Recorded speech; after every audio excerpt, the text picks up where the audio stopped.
தென்மேற்கு வங்கக்கடலில் உருவான காற்றழுத்த தாழ்வு மண்டலம் நாகையிலிருந்து 470 கிலோமீட்டர் தொலைவிலும், சென்னையிலிருந்து 670 கிலோமீட்டர் தொலைவிலும், புதுச்சேரியிலிருந்து 580 கிலோமீட்டர் தொலைவிலும் நிலை கொண்டிருக்கிறது.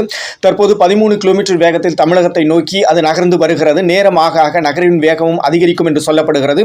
அடுத்த 12 மணி நேரத்தில் இது புயலாக மாறும் என்று கணிக்கப்பட்டிருக்கிறது. இந்த புயலுக்கு பெங்கல் புயல் என்று சவுதி அரேபியா பெயர் சூட்டியிருக்கிறது. இதன் பொருள் வேரூன்றியது என்பதாகும்.